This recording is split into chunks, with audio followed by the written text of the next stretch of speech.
নমস্কার বন্ধুরা, তোমরা সবাই কেমন আছো? আশা করি ভালো আছো, আমিও ভালো আছি। তো আজকে হলো রবিবার, 11ই আগস্ট। আমরা গিয়েছিলাম ব্যারাকপুর জুডিওতে। তো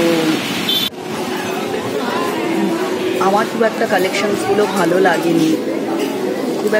লাগেনি, রেঞ্জ খুব কম, কিন্তু কোনো জিনিসই সেরকম খুব একটা আমার পছন্দ হয়নি। এখানে অনেক কুর্তি আছে যেগুলো 299, এরপরে আছে 399, 199-এরও অনেকগুলো আছে, কিন্তু খুব একটা ভ্যারাইটি নেইও। আর সাইজ যেগুলো ভালোও লেগেছিলো একটু সেগুলো সাইজও পাইনি। তো মোটামুটি এই প্রথমবার গেলাম ব্যারাকপুর জুডিওতে। খুব একটা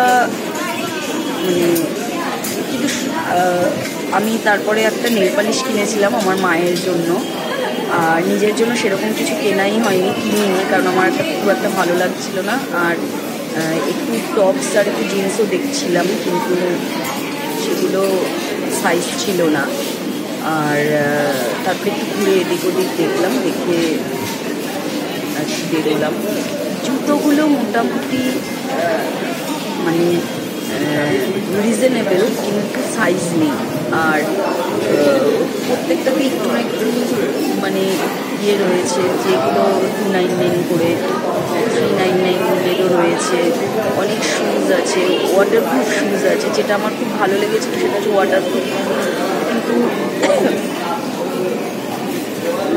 আমি কিনতে পারিনি, কারণ আমার সাইজ ছিল না, ওই জন্য আমার কেনা হয়ে ওঠেনি। অল ওভার তোমার মোটামুটি ঠিকই আছে, এগুলো সব ওয়াটারপ্রুফ জুতো।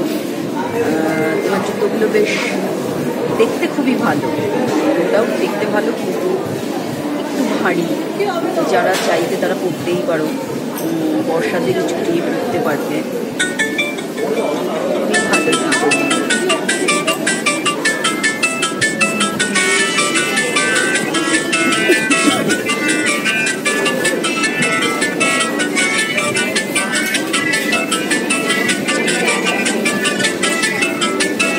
তোমার স্পোর্টস শু রয়েছে, এখানে স্পোর্টস শু রয়েছে। এই হোয়াইট কালারের জুতোটা আমার খুব পছন্দ হয়েছিল, কিন্তু আমি সাইজ পাইনি বলে আমি নিতে পারিনি, কিন্তু জুতোটা আমার খুব পছন্দ হয়েছিল, এই হোয়াইট কালারের জুতোটা। আর